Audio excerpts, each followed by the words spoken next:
One of the most beautiful things about the world of Dungeons & Dragons is that there is no quote-unquote wrong way to play. It really is up to you, up to your dungeon master, and the tone of everyone at your table, what kind of game you want to make. And one of the best parts of this game is the wacky and crazy stuff that happens when things just go completely awry, or when someone has an idea at the table that just completely and totally redefines everything at the table in a way that is either horrific or hilarious. And it's a lot of those stories that we're here to talk about today. In my experience as a dungeon master over the last several years, I've seen a lot of really amazing things happen. Horrific, hilarious, planned and unplanned, and I think there's a lot we can learn from these stories to make ourselves better dungeon masters and better players. So that being said, welcome, ladies and gentlemen, to the inaugural episode of ADD&D.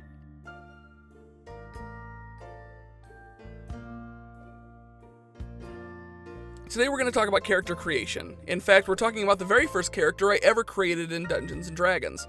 Now, like a lot of people, I started Dungeons & Dragons playing in a module, and like a lot of people also, I had no idea what the fuck I was doing.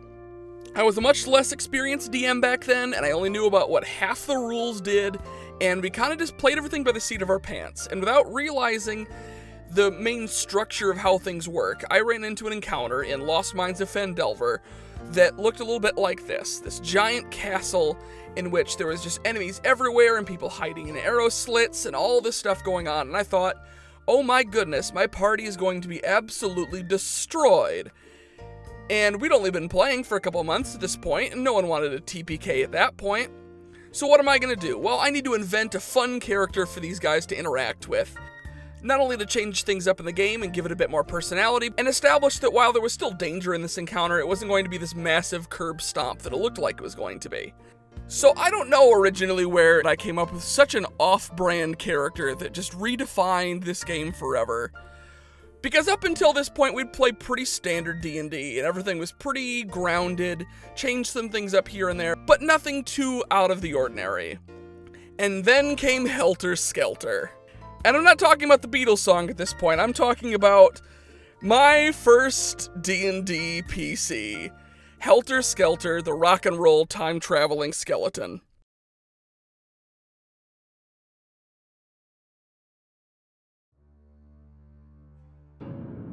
You stand amongst the battlefield, your allies standing at your sides, surrounded on every corner. For every 1, 2, 3 you think you may be able to take out individually, 5 more appear at their sides, more and more marching forward. And there is a moment when all seems lost. Storm clouds fill the sky and block out the sun. As slowly descending from the sky, you see a giant shadow descending from the clouds. The shadow slowly transforms out of the clouds into the skeletal remains of a dragon. This skeletal dragon falls from the sky as lightning strikes a mysterious figure standing on top of the dragon's head. A mysterious figure jumps off the back of the dragon in a mighty war cry. The dragon itself is struck by lightning and disappears into the ether above. And as he strikes the ground, a cacophony of sound fills the air. This mixture of destruction that is somehow also strangely musical. As a mighty sound wave reverberates from the figure, soldiers fall backwards 5, 10, 15 feet, stumbling back, crashing into one another as they domino backwards in panic. The smoke clears, and standing before the party, they see the visage of what looks like a man, or at the very least what is left of one.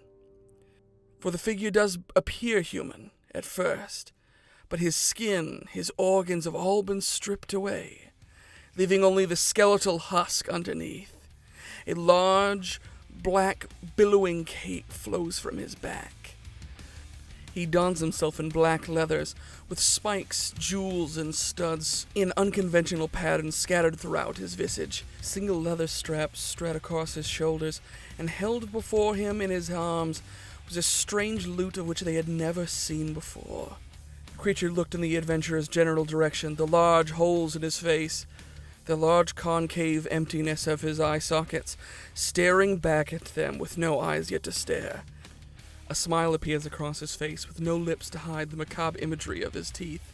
He screams out to them, "Ladies and gentlemen, boys and girls, and everybody in between, I bid you all to put your hands together for the Almighty, the All-Master, fastest rock and roll time-traveling skeleton the world's this one or any other has ever seen, traveling from the far-off radical dimension of 1987, the all-powerful Helter Skelter. So yeah, that was my first D&D character, the time-traveling skeleton from the year from the dimension 1987, and that dimension is a story for another day.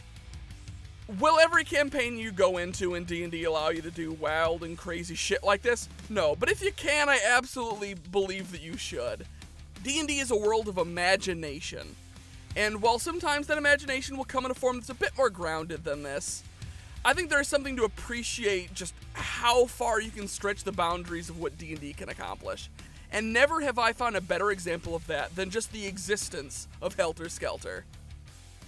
Thank you guys for watching our video. We have a lot more stories to tell, and this is not the last that my party saw of Helter Skelter either. So, this is a new show on this channel, and this channel has not had active videos in a long time. So anything you can do to like, subscribe, share this video with others, anything you can do will really help us in keeping motivated to keep this channel up and going and make more awesome content. So until next time, I will see you guys on the next episode of ADD&D.